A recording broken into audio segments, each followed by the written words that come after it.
1, 2, 3, 4, 5.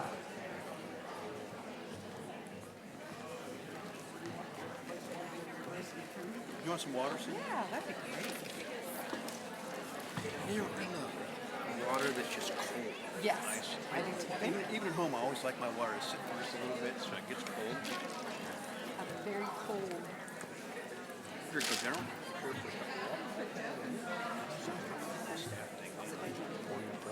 I got to ask you a question sometime. I love to read history books. I want to know the best book.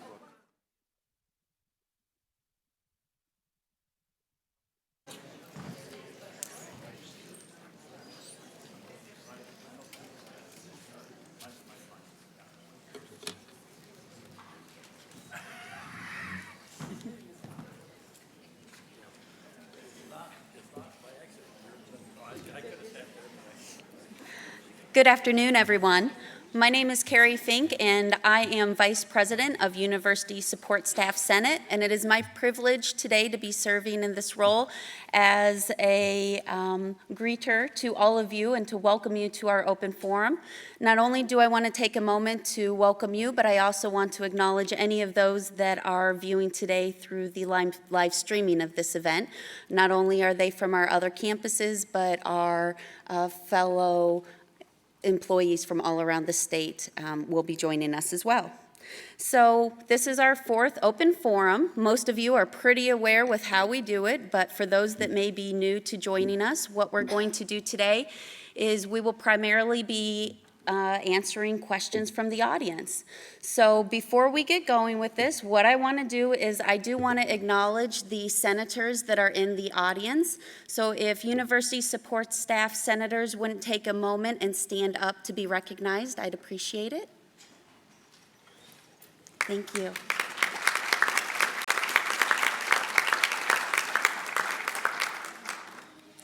So as I said, today's going to be a question and answer format. When you walked in, you should have been greeted by a senator with a note card and a pencil.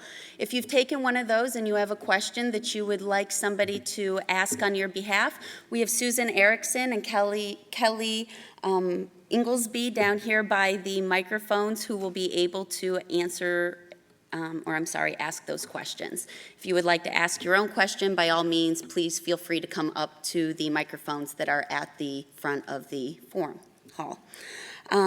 Before we get started, I would like to take a moment and recognize our panel that will be joining us today.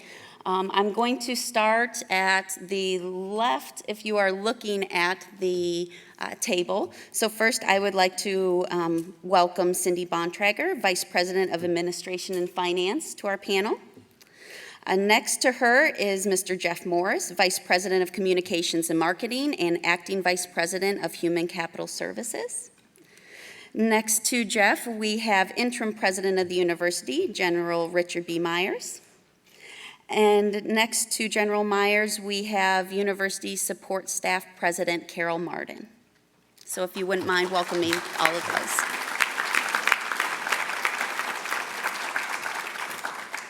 So this is our fourth open forum that we have organized for university support staff employees to come and ask your questions to administration. And before we get started with new questions, we wanted to take a moment to follow up, if you will, to some of the previous forums and some questions that we had then. So two specifically, I want to bring to the attention of the audience and have our panel comment on these areas, and then we'll open it up to the audience for any of your questions. So first, Carol, if you wouldn't mind giving us an update on the appeals process and the peer review committee. That was a topic that came up at our last forum, and there was going to be some movement on it. So would you mind just taking a moment and updating on that? I would be happy to do that. So last spring, what the Senate had done was we wrote a letter to then President Schultz, and he went ahead and commissioned a committee to move forward and look at this, and which we have been doing. And so I'm pleased to announce that the committee has pretty much finished our work. The PRC board will have their duties restored to them. The appeals board will have their duties expanded, which is very nice. And we are currently in the process of writing procedures and policies for the changes that have taken place. Thank you. If anybody has any additional questions on that, feel free to ask during the questions and answer section of that. And then, Jeff, would you mind giving us an update on the compensation study that's been happening on campus? A lot of us are wondering about the timeline and letters and all that good stuff. So if you wouldn't mind taking a moment and discussing some of those. And can you hear me okay if I just sit at this distance? Okay, thank you. We passed a couple of sheets out that I'll refer to, and I'm going to try to be fairly quick. But as you know, the letters that we had planned to send out on September 28th were not received, were not sent. That decision was made by me when I came in into the acting job and looked at where we were in the process and decided that would not have been a good thing for the organization at that time based on where we were. And there's really three reasons for that. One is the amount of feedback that we received on the Total Rewards program was voluminous, to say the least, and the amount we received after the August 15th deadline was more than we actually received before the deadline. Given that we have a relatively small staff of 4 people, it's not possible for them to process all that in what I thought would be an adequate manner. A lot of research needs to be done, a lot of decisions have to be done, PDs need to be checked, and we didn't want to do that in a rush to meet an arbitrary deadline. So I will take responsibility for that. The second was based on feedback we got from a lot of the people in administration was we didn't really have a long-term decision on how we were going to fund or phase in anything that would have to do with compensation on this plan. So we're in a situation of saying, okay, here's where we are, but what are we going to do moving forward? So we thought that was really important to get solved. The third one was, as I got into it, started looking at some stuff, I did not feel that the study that we had conducted adequately covered all of the needs and wanted to do some further research on that, including going back to the group that did that. I'll tell you exactly what we did. I was personally not comfortable that KU had been excluded from the study, so I wanted to understand the rationale for that. So I contacted them. They gave the original data and look at what the University of Kansas has done. I'm convinced that we recruit from the same markets for a lot of positions, and we also are within this Kansas City metro area that has a lot to do with what we're going on.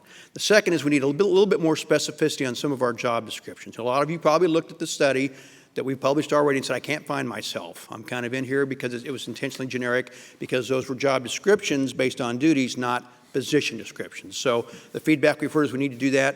I think we have like 1,000 job descriptions in the system. Again, 4 people. If each one does 250, it's going to take us a little while to get there. The third is we wanted further definition on career ladders. People said we don't have enough bands. We want to make sure that the bands are broad enough, that they're based on market data. And second, that we have enough that we can have those career paths that get identified. Originally, that was going to be part of the phased out program, but the questions that came back told me that we need to really think about that going in. The fourth is that we need to quantify our hard to fill positions in light of our market. Very unique market in Manhattan, Kansas right now, especially when you talk skilled trades. We have a lot of people that we have difficulty hiring and retaining. In the skilled trades and also in the technology fields. Part of that's because of the population base that we have. Part of it's because of the tremendous demand because of the construction and other things that are going on. So we need to make sure when we put this study out and put these bands out that we're cognizant of things in our market that are specific to our market.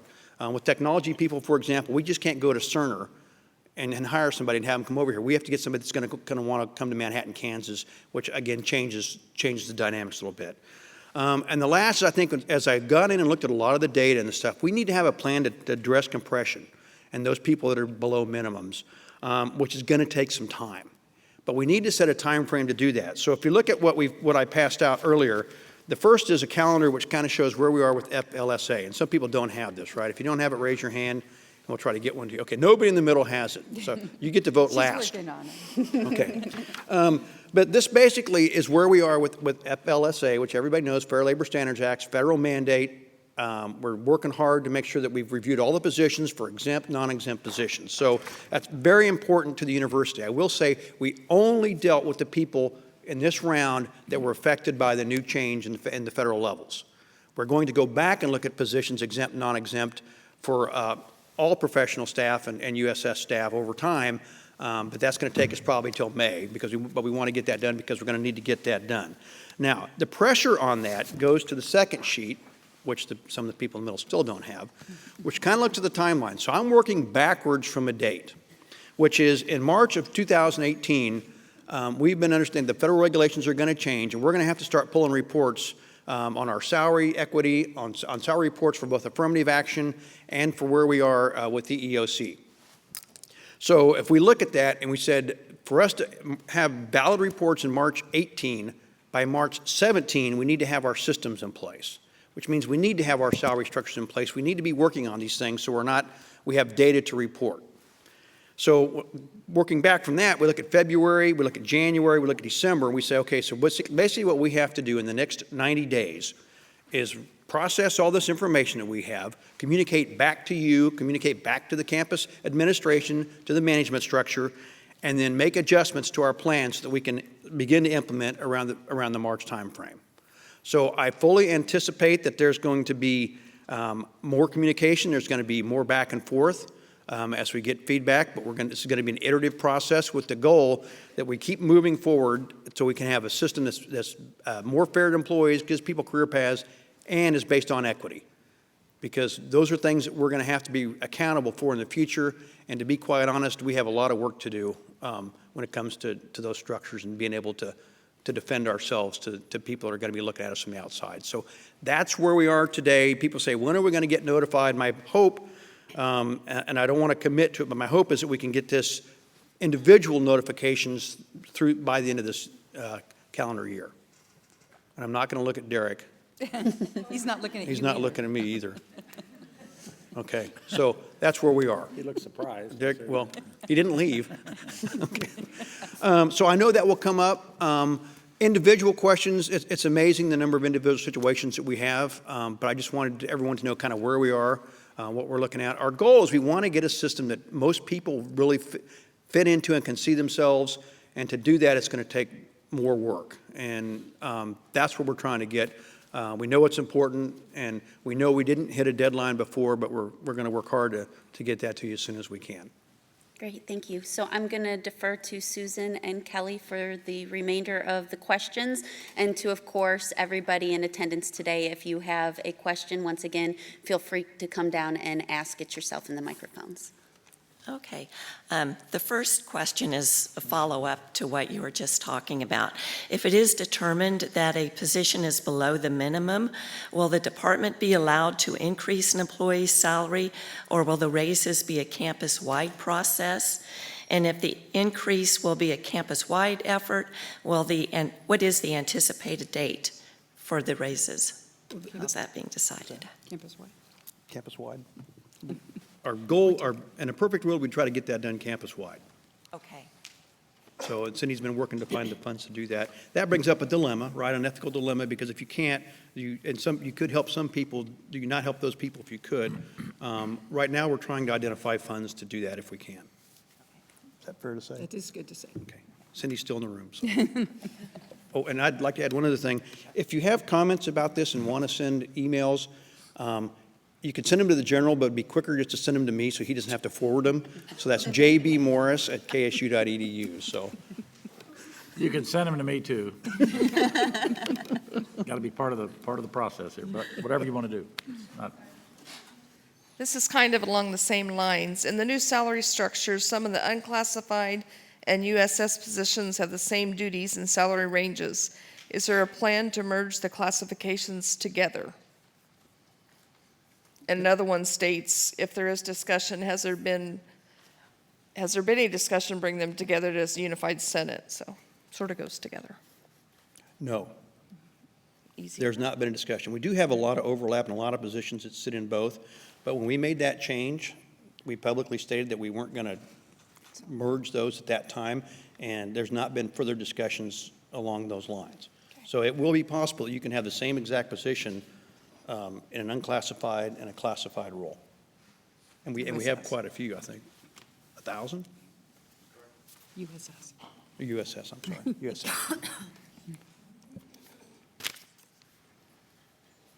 Okay, in light of insurance increases, when can we expect cost of living raises? I'm just reading. He wants to take that one. Well, I'll go ahead and start. I'm assuming there's going to be questions regarding budget, because ultimately that is really the challenge that we have, is finding the funding to meet all the priorities that we have. So you're very well aware that our enrollment was down this fall from where we were in the prior year. So this is our second year, and so we are going to be short in our tuition revenue. So we will need to go out and pull back some resources for that enrollment decline this year and then into the base. Right now, we're trying to assess where we think we'll be in the spring, but we're probably looking between 4 and 5 million that we're going to need to capture. The other unknown, if you will, is what's going to happen with the state of Kansas. We're pretty confident that we're going to see a reduction. You may have seen that the October revenue report was released yesterday, and they were down. The October revenues were down, depending on the numbers you look at, between 10 to 12 million. That we're overall for the fiscal year, we're probably down around 70 to 80 million. And so then I saw in the Topeka Capitol report that the governor says he doesn't plan to do any allotments or address that shortfall until his January budget gets report and distributed out to the legislature. And of course, that creates some challenges. You've heard General Myers say it's difficult to operate this large of an institution, with cuts coming as we're halfway through the year, how we make, decisions and what we plan for. So that's kind of the reality that we're in right now. We'll be working with deans and vice presidents to do our best to assess, what we're going to need to be absorbing, if you will, with our budget reductions. And, looking at what kind of tuition increase, what kind of revenue, what we can do to become more efficient. Is there a way that we can identify some savings in how we're operating?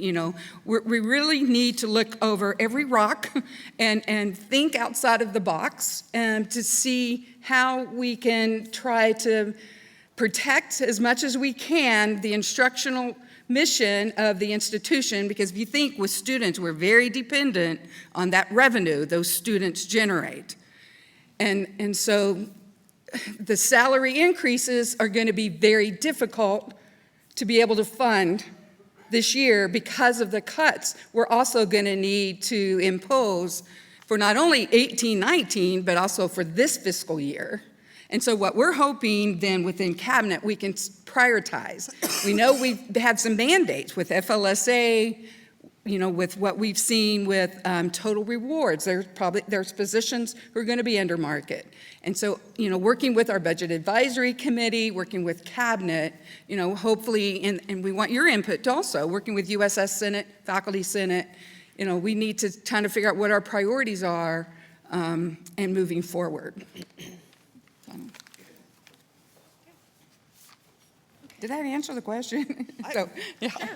So probably no across-the-board increases, but maybe targeted. Okay, yeah, because I had another question on that same line. Are the departments being advised on anything right now and what to expect or how to plan for this, for budget cuts? Yeah, where there's going to be, Ethan Erickson, our Assistant VP for Budget Planning, he has met with the deans, and we've started the conversation. We've had discussions within cabinet, so it's been at a pretty high level so far, just because there is so much we don't know regarding the state funding. And then also, the students are enrolling for the spring. We hopefully will get at least some idea with assessments where we'll be. If we can, we're always lower in the spring, but are we going to maintain the same margin? Are we going to improve? That type of thing. So we're working with the deans. We hope to get a little more precise, if you will, as we can be by the first part of December, and then start doing the planning for that. Okay. I have another question here. It's referring to our regents' approved increase of leave time. Why are we still being affected by an obsolete and ineffective union whose only impact on USS employees is negative? And then I've got, another question. Well, I'm not sure I necessarily agree with the assessment Right, there, but that's- I don't know. I was just reading. There is negotiations going on. I don't know, Jeff, if you want to Well- comment on that, but. We are and we don't. Want to comment too much during negotiations? Yeah, we can't, I mean, so everyone's aware that we are in the process of negotiating, and that does have to go through with the union. And so that's probably about all we can say. Okay.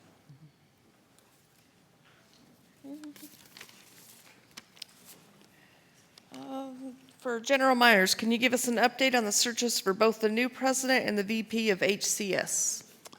The VP of HCS, Sue Peterson, our Government Affairs Vice President, is going to chair that search. She's got the committee together. I think she's got most of the I's dotted, T's crossed on that search. And she's been in contact, I think, trying to select a search firm. And that should happen here fairly shortly, and then the search will begin. And obviously a priority, and we'll try to find obviously the right person. On the presidential search, I'm not on the search committee. I get courtesy updates from Dennis Mullen here in town, who's a Board of Regent, who is chairing that search.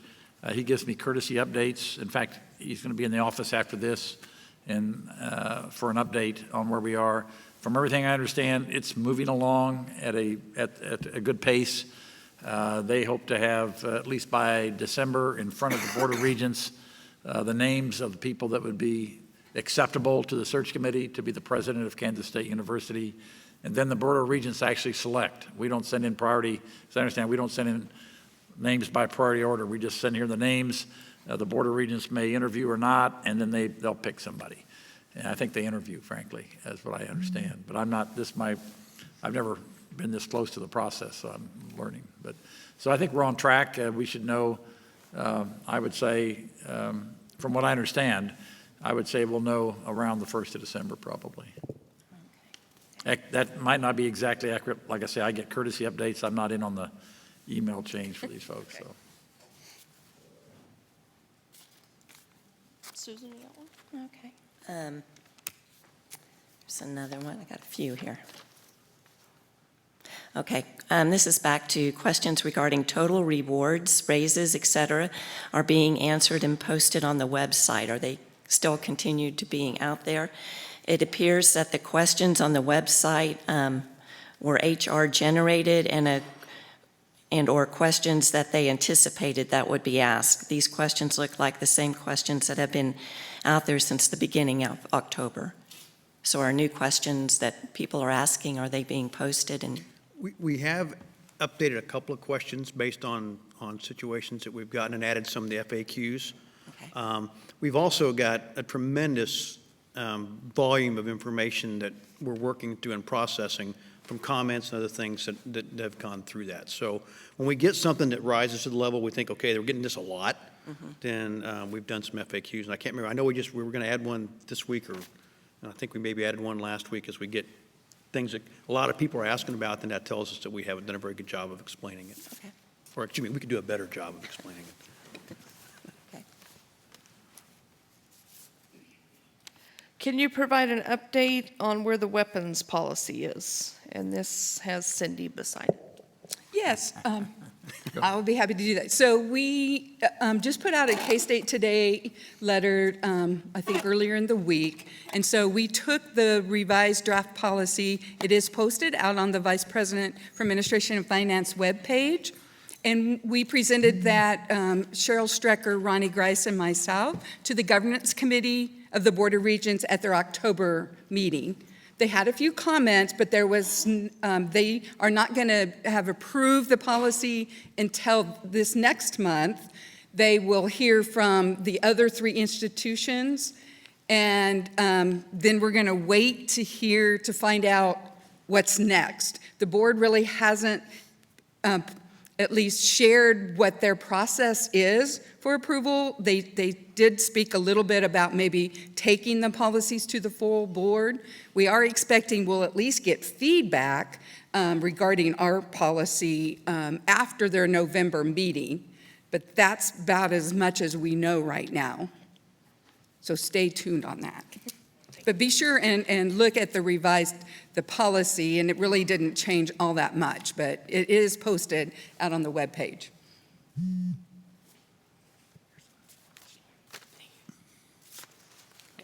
All right. Benefits for USS are limited. Pay is not increasing. Based on that, could something be worked out so that USS staff wanting to enroll in classes at K-State are able to go to classes during the day? It's supposed to be at the discretion of the supervisor, but the answer is typically no.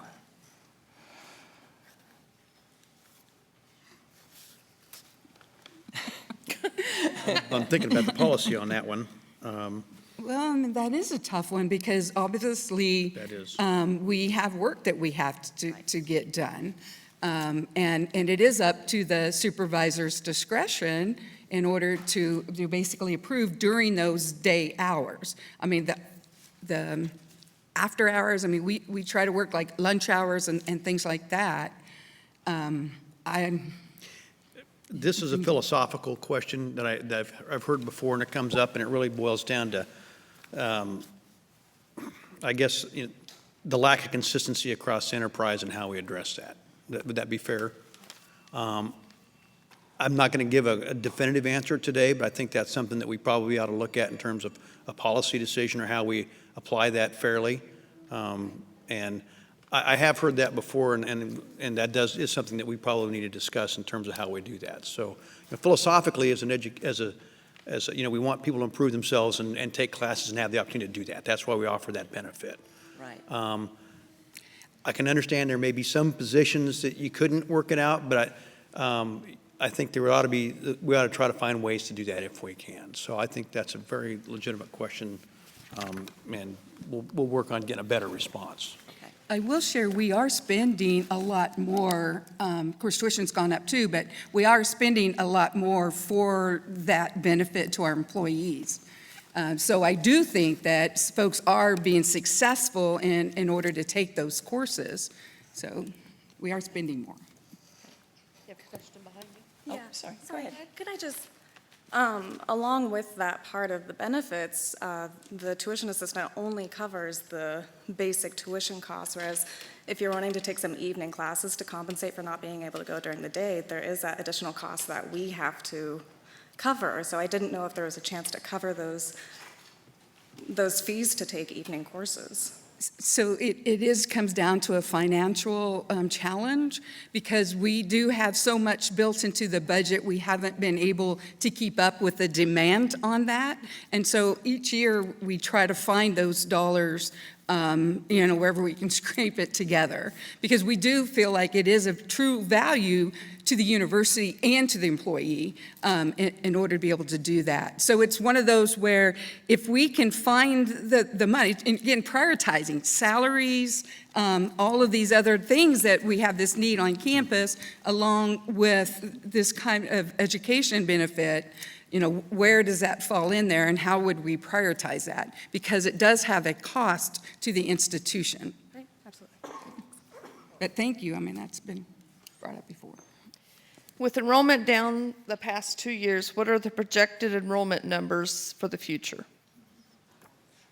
I'll take that on. At this point, here are the dynamics. The output of Kansas high schools is flat, not going up, not going down, pretty much flat. Interestingly enough, the high school graduates aren't flocking to the community colleges because their enrollment's flat to down actually, and higher education is down. So it seems that a lot of high school graduates aren't going on to any kind of higher education, which is a real, in my view, long-term problem for the state. Given all that, I don't think if you had Pat Bosco sitting here, he would opine on that. He was in May and June, he didn't want to talk about numbers. He wanted to wait till September 22nd, whenever the date was, and then we'll know. So to talk about it now is not very realistic. We know we lost, because of the tuition increase, we lost freshman students and people returning last year because of the increased cost of coming to Kansas State University. That's a very bad outcome, but because of state funding, we were forced into raising tuition. So it's really difficult to predict. We do have a couple of things working around some strategic enrollment initiatives that are working, that are trying to increase our enrollment modestly, and particularly with international students, where we had a big influx a while back, and then that contributed to our rising population in a large measure. We've re-energized that effort. We used to rely heavily on China. We don't do that much anymore. We were kind of first in market. Now everybody's over there.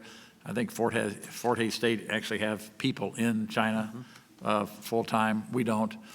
But there are other markets that have not been tapped yet, and so our international folks, Marcelo is looking at other markets where maybe we could be first in those markets and trying to attract people to Kansas State University. So that's been energized. He's gotten a few resources to help him and the international folks do that. Global Campus, same thing, and graduate students, same thing. Global Campus was pretty flat this year, but grad students was down a little bit.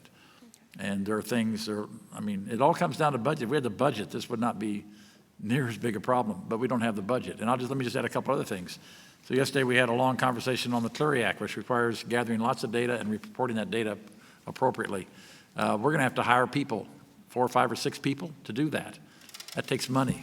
That's money that could go to raises to who knows what, tuition, whatever. But and we have, in compliance in general, we're going to hire a person in compliance because the rules and regs that we have to operate by, we're not keeping up with, and then we become liable to big fines, hundreds of thousands of dollars of fines that we have to find money for that as well. So it seems like there are a lot more demands on the budget than there are revenue coming in the door, and that's with the state appropriations where they are. It's just one of the challenges that we work daily, like you do little puzzles, trying to get all the pieces to fit in an appropriate way and be fair and equitable across everybody as we can be. I'll mention one more, IT. IT salaries are an issue, I think. I don't know if we're going to fix them, but certainly there are a lot of salaries that are an issue, but IT salaries in particular are an issue. And our last audit by the state was not a very good outcome for those that involved in that. I think I've said the best thing you can say about that audit is it gives us a very good roadmap on how to get better. And that's important.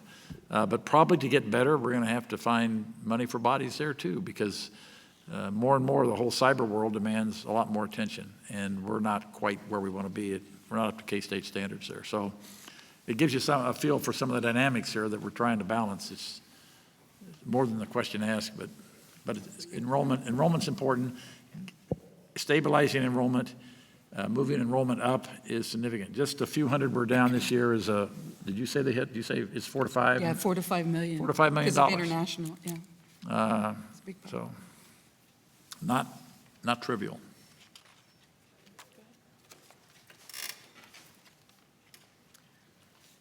Interim President General Myers, it's an honor. Thank you. Here, too. You keep talking about the decreased enrollment. I understand that does directly affect revenue. However, you know the College of Arts and Sciences have recently increased graduate stipends in order for all departments to be a little bit more equitable. In some cases, these graduate student salaries have increased by over 40%. They've what? They've increased by over 40%, sir, overnight. So, you know, you talk about decreased enrollment, though we see these types of jumps, and graduate students at minimum outnumber USS staff by 3 to 1. So being an accountant, those numbers don't quite add up to me of why you can't even throw us a 1% bone if you can find 40% for graduate student stipends. Just one other comment. I'd like for, if you can find a justification for that, we'd like to hear that, I'm sure. And I'm not sure, Mr. Morris, you made the comment of we sure want to defend ourselves to people on the outside. And I think USS are kind of hoping you want to defend yourself to those on the inside. And I think many of us don't even feel like we've even made it on the priority list to even be last. Thank you.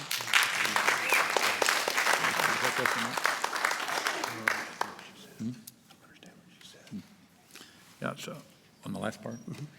Could you repeat the last part again? I don't, Yeah, I we're didn't having trouble hearing I up didn't here. understand what you said on the It's last part. it's just the acoustics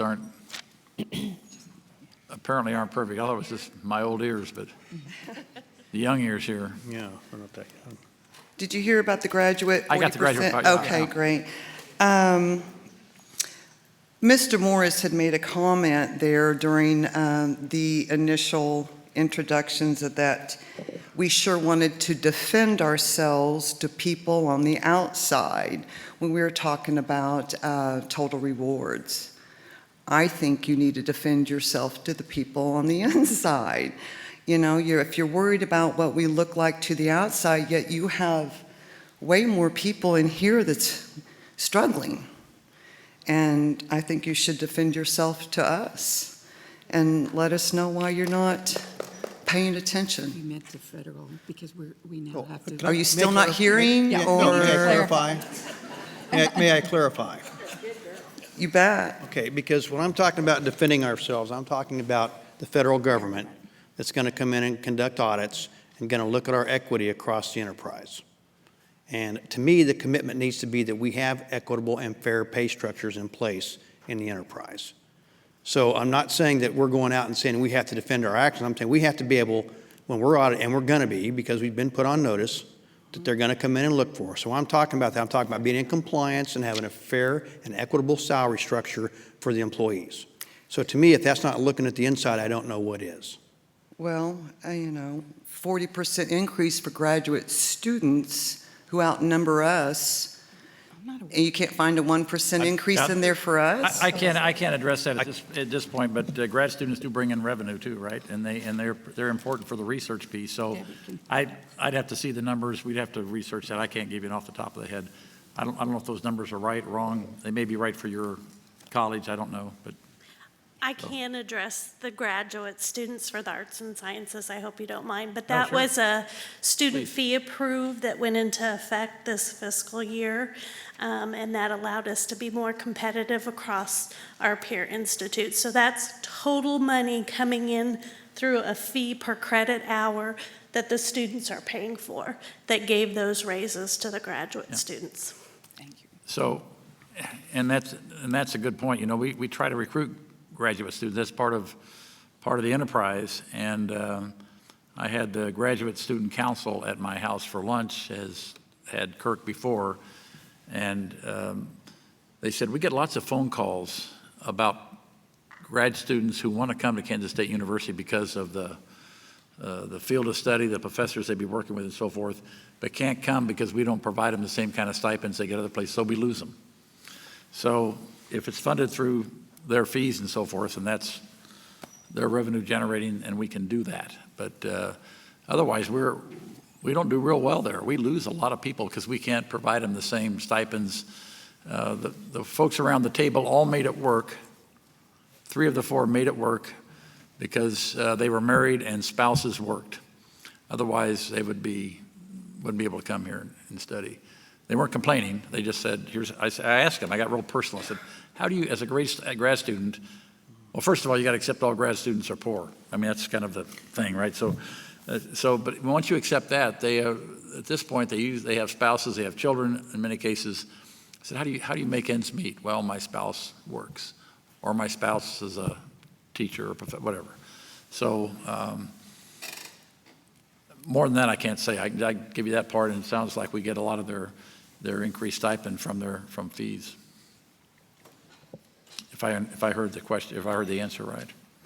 It'll be somewhat department and college specific, exactly how that works, maybe not in all cases. Can we get a clarification on the calendar here? It says letters will go out on November 7th. Who are getting these letters? The people that are affected by the change. The FLSA change? Yes. Okay, all right.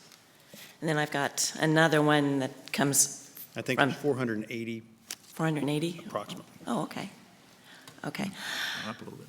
When the university is low on funds, why do we continue to contract out work that our zone teams are capable of doing? I believe this is facilities. I'm not sure I can answer that. I don't know that Ryan is here. I would be interested in knowing specifically what work we're contracting out.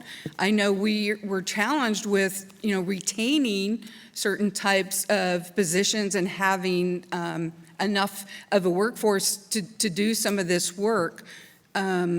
I guess I just don't know enough specifics to be able to respond, but whoever did have this question, please reach out to me, and either after the meeting or through email, cab@ksu.edu, and we'll be happy to look into this. That's about all. You wouldn't do that unless it was some Yeah. extraordinary. I have a few questions on the future plans specifically to parking and shuttle services. Is there any more movement on the park and ride? So we have been looking at the routes. We need to do a better job of marketing what we have out there. Parking has invested with the Addabus system and partnering with Housing and Dining and getting a more reliable and efficient shuttle system. We're not done. We still need to have a more permanent place to house cars who want to park basically off-site. So Parking Council is looking, or will be looking at the study that we had done and had shared, I think it was posted on the Parking's webpage, that looked at different pricing for parking and looked at a zone and then offered a less expensive pricing for the shuttle out north at Bramlage, for example, where it's housed now. But that lot isn't built to sustain the number of cars that we anticipate that we would need to have. So this is kind of a work in process. Thank you for your patience. We want to promote more. We think the ridership is increasing. People are utilizing it more. And we just need to do a better job of marketing, and then we will continue to evolve into a more sophisticated transportation system, working also with the Flint Hills Regional Transportation Association, something like that.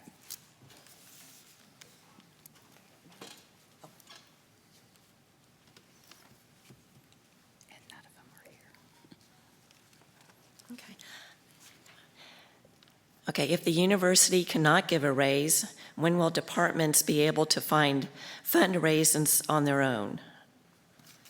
From other sources of money that they have, like from restricted fees, I guess. We have heard for years this will happen with the new evaluation process. Yeah. Yeah. So basically, make sure I understand the question. Are they asking that departments be able to provide increases with the funding that they may have? Correct. Which basically will create more inconsistencies with our salaries, because if you work in a department that has the funding, then good for you. But if you work in a department, and I'll just use facilities for an example, where we don't have probably a lot of the flexibility to be doing increases, then you're not going to benefit from that raises. And so I will tell you that my perspective on this is I think we need to do everything we can to implement this across the university, because it's going to create even more consistency. And we understand we have some real morale issues now. I think it will make it much worse if we are having people that are maybe even doing the same job, and one, because you work in, I don't like to use a department, because this department, you get your raises, but because you work in this department, you don't. And so, what's going to happen is we're going to have a difficulty keeping people in where we can't afford to give raises. So I am not very supportive of that at all, because I think it creates some huge challenges for our workforce. And those who are on those restricted fees and those SRO funds, let me keep rolling on my little pet peeve here, they're getting more pressure as we reduce the state funding and we reduce, as we're stretching out that tuition dollar more and more, they're being asked to fund more of the operations of that department anyway. And so we're going to get to the point where, we're not going to have a lot of flexibility. And when they need to replace a piece of equipment or something that they're, self-operating and have to do, then that might create some challenges. So I think that this finance situation we're in, we are seeing a lot of pressures, not just on the general use, but also on restricted fees and SRO and other funding, that's not general use. Okay. So instead of a raise that requires a future financial commitment by the university, could a one-time bonus be explored to help the staff out? Yeah, I think we can. So the question was, can we do that? Because when you were employed as classified, President Schultz, we asked if we could do that back when we had some funding, and we were told, no, we couldn't. So I think we can do something. So maybe that is an idea that let us, explore and see if there's a way to do it. I just remind you, we're probably going to look at, anywhere from 4 to 6% reductions coming up in this year and next. And we've already imposed a 5% into 17. And we're going to cut at least another 5 to 6% again between January and June. And so it's just, but it's something to try to look at, because, I know that people are struggling because we're going to be paying more for health insurance, and it's very difficult. I had a question turned in. It says, what is the status of shared services? So I will talk about that too. Shared services. Yeah. Again, we have to start looking at what we can do as an institution to help ourselves as much as we can, to be more efficient, to be able to do things maybe more efficiently, to be able to have improved internal controls, things like that. So shared service is something that's been out in higher education, probably in the business world, for a very long time. And so my unit has started with setting up what we're calling administrative support staff department, where we are going to be consolidating all of our financial and human resource activities from those departments into one. And because the challenges that I saw was we weren't all being supported consistently. Those in financial services, for example, had much better support, and then those environmental health and safety and police, there was one person who was trying to do everything, and the workloads weren't distributed evenly. We didn't have good internal controls. There were some real challenges. And so, as a team, we sit down and we are going to implement shared services. This is going to involve the employees are going to have a voice. They're not, we may or may not be able to do, what those employees want to do, but we're going to do the very best that we can to work it all through. But we think when we're done, that we will have a much better system that provides better support through all of the departments in administration and finance with better controls. And we are going to roll that out because Human Capital Services, President Provost area, research, and other administrative areas may be interested also in partnering with us once we kind of get it all figured out. So I really think in the long term, it will be good for our employees because I think it will have opportunity to have some nice promotion things for them. They may be able to do things that they hadn't had the opportunity to do before. But at this point, we are not encroaching into the academic world. We're just doing it within administration. So one of the things that surprised me, I think more than anything else when I came, well, a lot of things surprised me, but one of them, well, mostly for the good, by the way, but the one area is shared services. I was surprised at how autonomous lots of our little fiefdoms were out here in university land, and that we didn't have more shared service. I mean, that's the first thing you look at when you're trying to be more efficient. Now, I'm not a communist. I don't believe everything ought to be centrally controlled. But there are some things that make a lot of sense to do centrally for everybody. And there's some things that ought to remain with different units, and they have some autonomy in those areas. So finding that balance is important. But I think the trend that Cindy alluded to in terms of the financial folks is going to probably continue in other areas. I would just, and that's going to be uncomfortable. If you're used to having control over your own domain, you may find that you're going to have to learn to cooperate with a shared service center. I'm not involved in any public corporation or in the military where we haven't already done that decades ago. And here we are still talking about it at Kansas State. So when the legislature, when I go down there, whenever I go down there, if I'm around in January, I go down there to, try to get more funding for higher education. When they say, well, are you as efficient as you can be, and why do you have all these distributed services, and isn't that inefficient? I have to have good answers for that if we're going to try to get more funding on them. They want us to be efficient.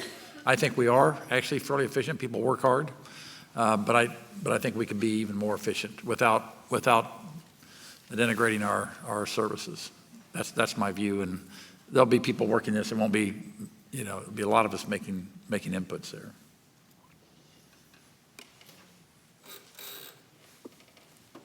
I had someone ask just for an update on the construction on campus. Oh, wow. Well, thankfully, I think we're getting to the point where we're going to be seeing some slowdown. We've seen some projects complete with our engineering, Welcome Center, College of Business is getting there. We still have some landscape and some other things to finish. One of the big disruptions that we've had was with the chill plant, where we've tore up, sidewalk, streets, and then we changed things so that you're not able to access Mid-Campus Drive like we were prior. And that was something that was been on our campus master plan for many years. So I think moving forward, the projects that we still have are the Union, and that one probably won't be complete until next fall. They will be putting in a new restaurant called Union Station by JP's. And so if you were in Jardine in the Department of Housing JP's, they will be putting another location. So it's not moving it, another location in the Union. And then the Seton Hall is the other one that we hope to have completed by next fall. But I will warn you, we are looking to do some electrical upgrades. We have electrical systems that probably have been around for many, many years. You heard about the Frankenstein room maybe in the power plant, and parts of it is still there. The latest were outages that we have in Kedzie and the challenges we had in Call Hall and some of those buildings is because of the electric system we're on. Now, that's about all I know. When Casey talks about this, going from 4.16 to 12.5 volt, and I have no idea what he's talking about. But all I know is we have about an $8 million project that we're going to go to the board and ask for them to help us try to do it over 2 years using Education Building Fund, short-term financing. So you may see some more tearing up of sidewalks and things on campus if we get that project. But I think overall, as far as new construction or anything like that, we're No, I think wrapping it. the major push is over, which is good for all of us. And I know you have no sympathy with me or where I live, but in the president's residence, I come off North Manhattan. I have to turn in a street that says big blockade out there that says no entry, and then the one way's going the other way. So when I put my blinker on to go in there, I get all these comments, "Hey, stupid, it's one way." And I know there's no sympathy because maybe I am stupid, and I've turned down one ways before that I shouldn't have. But in this case, I'm told I'm authorized. I can't wait till some of this opens up. And but on the other hand, I've had visitors to campus, friends of mine, to include this weekend, that have never been to K-State before. And so my habit is, so Saturday morning, I'll get up and I'll say, let's go grab some coffee at Redina's or something, and then I'm going to give you, I have a really good walking tour I do of campus. And I think that we're a much better campus today for all those capital improvements, and particularly Mid-Campus Drive, which a lot of us turned into the pedestrian walkway. I think that just changes the whole complexion of that side of campus in a way that is really, really adds to the whole sense of university here. And I don't mind walking. I hope a lot of people don't. And it's broad enough that you can do bicycles and stuff. So I think it's real well thought out. But I'm waiting for some of this to end too. And the darn union, I mean, I came in, the door I always come in that has been open for a long time is now closed again.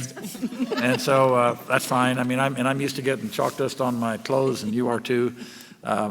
There's a lot more we need to do because we've brought some nice stuff online. We still have a lot of really bad facilities. And I guess we always will. It'll always be catch up. But we have places where some of you probably work that are less than desirable. I'm focused on some of those very intently, actually. That I can't stand it that we have some of the stuff we have. So we'll see. I mean, it takes a lot of partnership to get all this done. But where we can, we're going to make some improvements. We have time for maybe one more question. Okay, in light of no raises coming, how about more vacation time or have the holiday week off, not using our own vacation leave? Okay, Cindy. What are the rules around that, by the way? Anyway, what are the rules? Are there? Well, I mean, so remember we have caps, and I hear a lot of complaints about not being able to use my vacation, and so interesting. That's some creative things that maybe we can. Well, we got to be creative, and if it's legal, and if we get the work we need to get done, if there's incentives there that we can, then the things we have to look at. Absolutely, that's a good point. Whoever wrote that, that's an excellent point. So why don't we take a moment, and the members of the panel, if you have any closing statements for our audience today, why don't you take a moment, and then we will wrap up our forum. Cindy, do you want to go first? Sure, I'll go ahead and get started. And I'll try not to get emotional about this. Don't. But I do want to thank you for all you do. I know it does feel like, and I see you shaking your head, it feels like no one's listening, no one pays attention to university support staff. I don't agree with that. Because we know, I know with the custodian staff that we have, with the zones, there's a lot of things that wouldn't happen on this campus without all of you. And when you're not doing your part, we notice. And so it's frustrating. It really is that we're not able to give the raise, that we're not able to fund, the fair salaries that all of you, deserve. And so that's the part of my job that is frustrating, and I don't see it changing. I'll bet the lottery, do whatever I can to bring in some new revenue. I don't see it changing. I please ask you to vote on November 8th. Because yes, Ellen's saying yes, Yeah.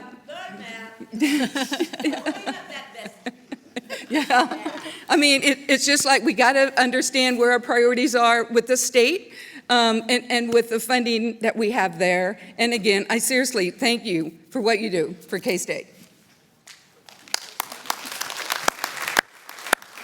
Good job. I don't want to follow that. I'd just like to say that I wish people could see how hard people are working on your behalf.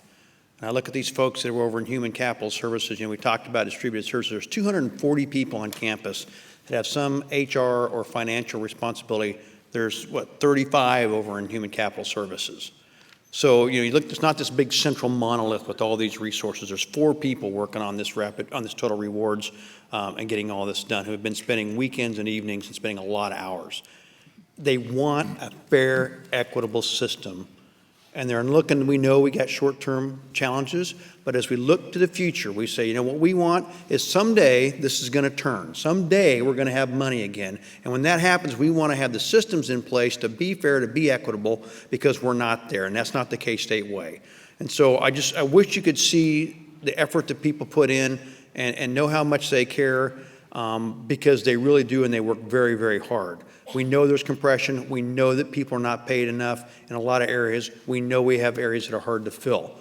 We cannot fix all that at once, but people are dedicated to moving that forward, and there will be a day, I'm still here, but there will be a day when we'll be able to address some of these things. We need to have the systems and mechanisms in place to do it the right way. So that's all I got to say.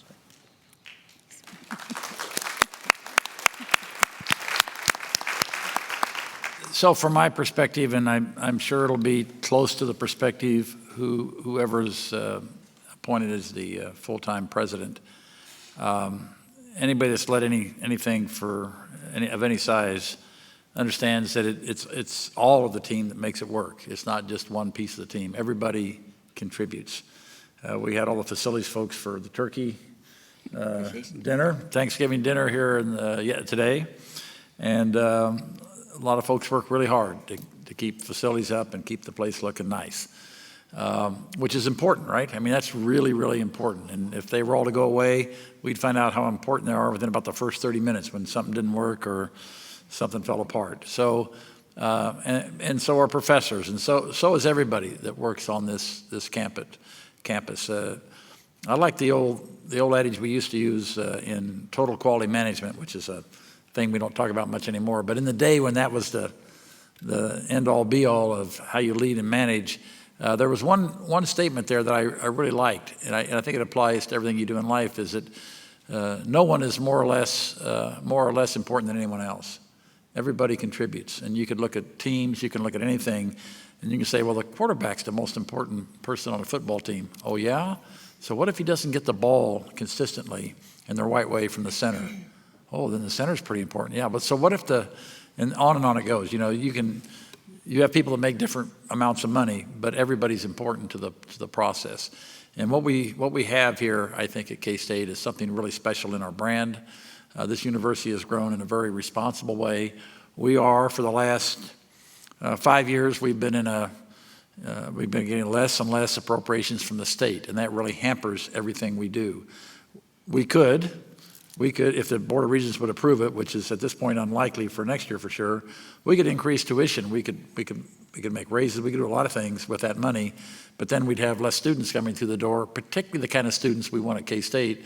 We're a land-grant institution, right? Why are we on Earth? We're on Earth, according to the Morrill Act, to make sure that people have access to higher education, particularly first-generation students, particularly folks that may not have the finances to go other places. So that's why we're here. So we've got to keep our mission in mind. So we're trying to walk this tightrope. And as Cindy said and Jeff said, it's not because people are insensitive or don't care. I mean, I understood everything you said today. I got it. I mean, and if I worry about one thing about this university, it's this piece of it. If we keep getting squeezed, then we're just going to be asking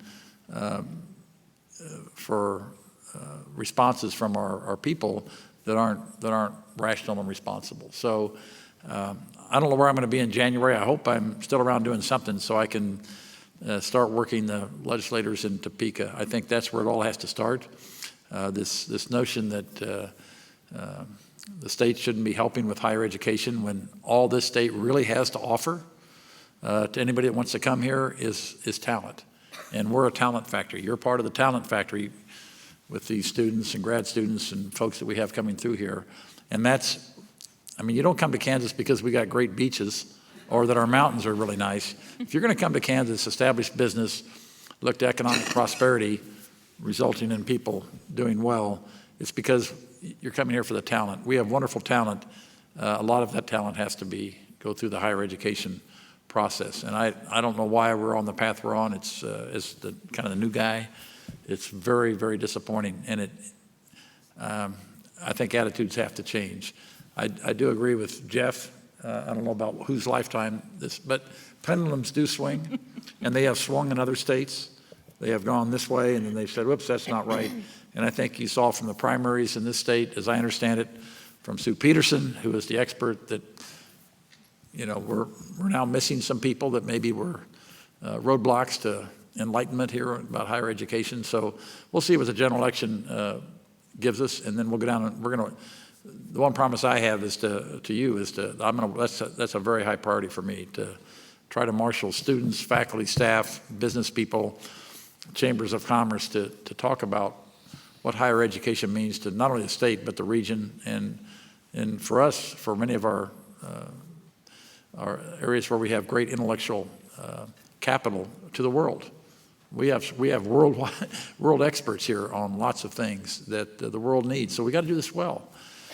So that's our promise. It's not that we're insensitive, don't care, or the money's going somewhere else. There is none.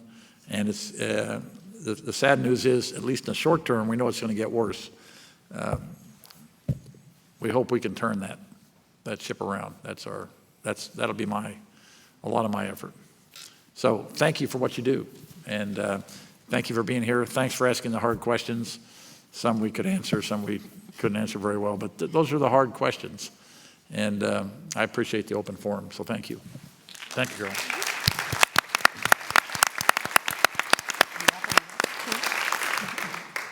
Okay. So I know we started out recognizing the senators, but I also want to give a shout out to them yet again, because sometimes I think you don't realize how exactly hard they're working and the number of committees that they're serving on and the voice that they are giving to this panel and more of the senior leadership on this campus. So I think they deserve a big round of applause for everything that they're doing.